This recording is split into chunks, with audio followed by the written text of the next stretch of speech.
Andrea is my friend. Andrea is beautiful. Andrea loves to eat cake. Andrea is planning to visit her grandmother. What did you observe with all the sentences I've just said?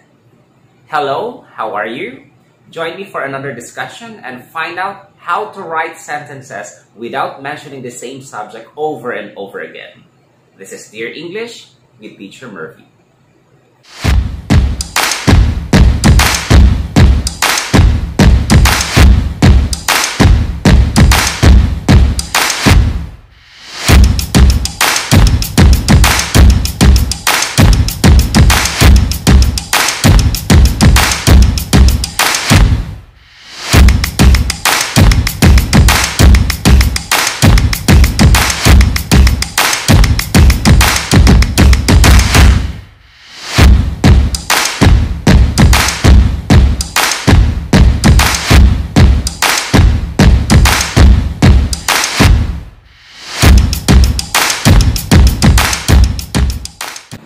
Today, we will talk about pronouns, and these words will help us to avoid repetition of nouns, just like what I had a while ago. Pronouns are words that stand for nouns or for words that take the place of nouns. Example, the children are taking the test. They're very serious. They is the pronoun used, and the word or the noun for which the pronoun stands for or takes place is what we call antecedent. And the antecedent of the sentence is children. Let's have now the kinds of pronouns. We have personal pronouns, indefinite pronouns, demonstrative pronouns, interrogative pronouns, and compound personal pronouns. Let's focus first on the personal pronouns. They are used to refer to particular people, places, and things. They are also used to refer to the person speaking, the person spoken to, and the person, place, or thing spoken about. And the personal pronouns replace nouns in the subject or object position in a sentence. And here's a table for the person, subject, object, and possessive position. And it could be also singular or plural. So for the first person, we have for singular I, and second person, we have you, third, we have he, she, it. And for the plural, first person is we, second is you, third person is they. And for the object position, for the singular, we have me, you, him, her, it. And for the plural, we have us, you, and them. And lastly, for the possessive, for both singular and plural, we have my, mine, your, yours, his, her, hers, its. And for the plural, we have our, ours, your, yours, their, and theirs. We have here the examples in sentences. We should avoid using shampoo with harsh ingredients. And the second one, my mother took her to the hairstylist. Let's have now the second, which is indefinite pronouns.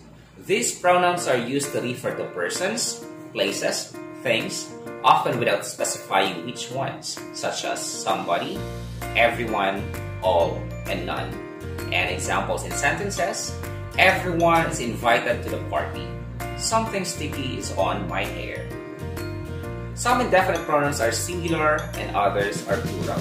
Here are the singular indefinite pronouns. Another, anybody, anyone, anything, each, either, everybody, everyone, nobody, no one, nothing, one, other, someone, and something. And for the plural indefinite pronouns, we have both, few, many, others, several, and most. The third one is demonstrative pronouns. These pronouns are used to point to things, and we only have 4 demonstrative in the English language. We have this, that, these, and those. Examples in sentences, this shows how we do it. This made me happy. That belongs to my student. Those are heavy. And we already knew that this, of course, is used for singular near. That is used for singular far. These is used for plural near, and those is used for plural far. And number 4 is interrogative pronouns. These pronouns are used to begin a direct or indirect question, such as who, what, when, where, which, whose, and who. Examples in sentences: Who let the dogs out? Who will go with me? Whose bag is this? And number 5, we have the relative pronouns. These pronouns are used to relate or begin a subordinate clause to another word or idea in the same sentence, such as who, what, when, where, and which. We have the same word with the interrogative pronouns, but relative pronouns are not used for asking questions. Examples in sentences. This is the place where you can find what you need. He was the man who told me to go. And number 6, we have compound personal pronouns. It is composed of object personal pronouns with the suffix self for singular pronouns and self for plural pronouns. So we have here examples for singular: myself, yourself, herself, himself, itself. For the plural, we have ourselves, yourselves, and themselves. There are 2 types of compound personal pronouns, and both types have the same form but have different functions. Let's have first the reflexive pronoun. This is used when the object of a sentence is the same as the subject. It appears after the verb or a preposition. Examples: I told myself to keep the faith. She made herself a beautiful fan. I cut my hair by myself. Angelica treats herself by going to the parlor. And the second one, we have intensive pronoun. This is used to add emphasis to a noun or pronoun, and it appears after the subject and before the verb.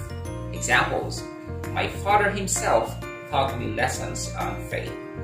I myself baked the cake. Sheena herself wrote the paragraph. The girls themselves have tried painting the wall. And we are done. Thank you so much again for spending your time with me today. Until next time, bye-bye.